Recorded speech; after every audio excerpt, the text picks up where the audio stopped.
Terre d'avenir, honorable Tanzi.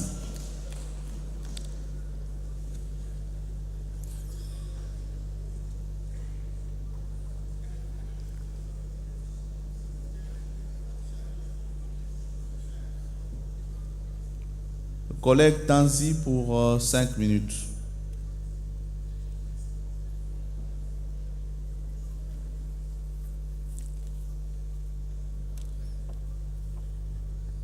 Vous avez la parole, chers collègues. Merci pour la parole, honorable président. Honorable président, honorables membres du bureau, honorables députés, estimés collègues, je vais aller tout droit au but. Mon intervention s'écartèle sur 2 petits points. Le premier concerne les investissements sur transfert aux provinces et aux ETD, et le second se rapporte aux dépenses d'investissement sur ressources propres. Honorable Président, le premier point s'intéressant aux investissements des provinces sur transfert au profit des provinces et ETD, il y a nécessité de précision et de clarté des libellés retenus par ce projet de loi sous examen. Ce projet de loi stipule dans ces libellés, vous allez trouver reconstruction, vous allez trouver réaménagement, mais il ne précise pas. Nous demanderons à l'ECOFIN ainsi qu'au gouvernement de pouvoir porter la clarté de précision de travail afin de faciliter la représentation nationale, le contrôle parlementaire. Le deuxième point concerne, honorable président, les dépenses d'investissement sur ressources propres. Là aussi, c'est le même problème, excusez. On ne détermine pas les infrastructures à réhabiliter, les équipements concrets à acheter, et tout est un peu obscur à ce niveau. Ainsi, ces libellés obscurs ne permettent pas une traçabilité des dépenses et même des travaux à réaliser. En plus, comme je l'ai dit bien avant, il rendrait le travail de la représentation difficile en ce qui est de contrôle parlementaire.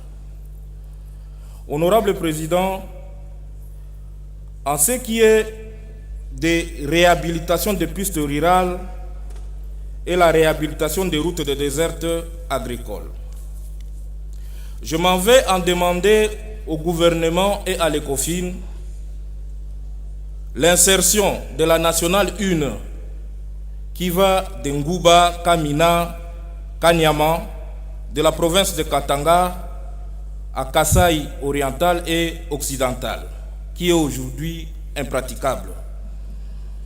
Je demanderai aussi au gouvernement et à l'ECOFIN d'insérer l'axe Aba-Isiro, Wamba-Isiro et Bouta-Isiro, afin de désenclaver la ville d'Isiro, qui est le chef-lieu de district qui n'est pas connecté à ces territoires.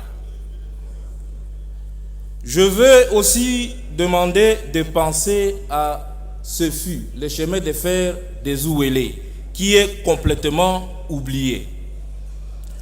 Honorable Président, honorables membres du bureau, honorables députés, chers collègues, je ne saurais clore mon propos sans évoquer les cas de ma circonscription de Farage qui a besoin de routes de désert agricole.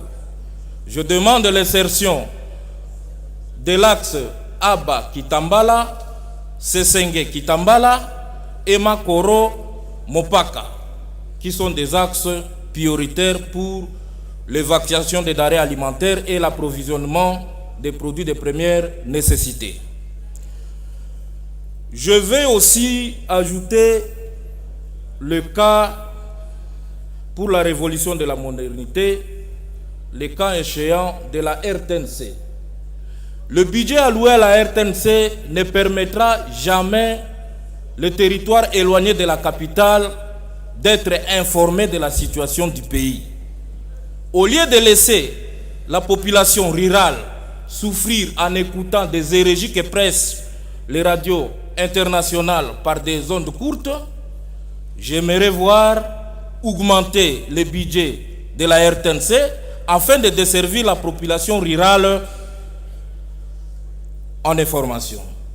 Honorable Président, honorables membres du bureau, honorables députés, chers collègues, j'ai la ferme conviction qu'après avoir amélioré ce budget, moi et mon groupe parlementaire, nous les soutiendrons à jamais. Je dis et je vous remercie. Honorable Kassouen. Merci. Honorable Tanzi Madrandele.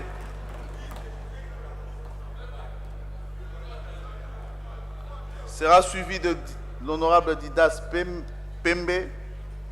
Les honorables Dacio et Boudou Vital se préparent.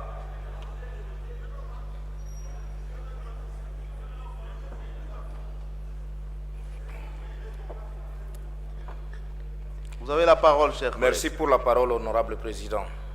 Honorable Président, honorables membres du bureau, honorables députés, chers collègues. Je félicite d'abord le ministre de la Santé pour son courage avec tous les risques qu'il a pris pour maîtriser Ebola à Isiro. Là, vraiment, je le félicite de tout mon cœur. Mais, j'aimerais rappeler au ministre, je crois que le collègue l'a vidé, concernant l'épidémie de la malaria, je ne suis pas médecin, excusez, de paludisme, c'est un vrai problème actuellement en province orientale. Ni journaux, ni télévision, et personne n'en parle et les gens continuent à mourir. J'interpelle la conscience du ministre pour faire quelque chose à ce point-là. Deuxièmement, j'aimerais avoir des éclaircissements auprès des ministres concernant la prise en charge de personnes vivant avec VIH. Le Haut-Touélé est complètement oublié. Or, c'est le district dont on trouve les facteurs de risque et de prévalence le plus élevés de la province orientale. Dernièrement, on a installé la coordination des PNLS en Ituri. Mais l'Ituri a la prévalence moins que les Haut-Touélé. Et jusqu'à aujourd'hui, comme nous n'avons pas de route, les gens continuent à mourir sans être pris en charge.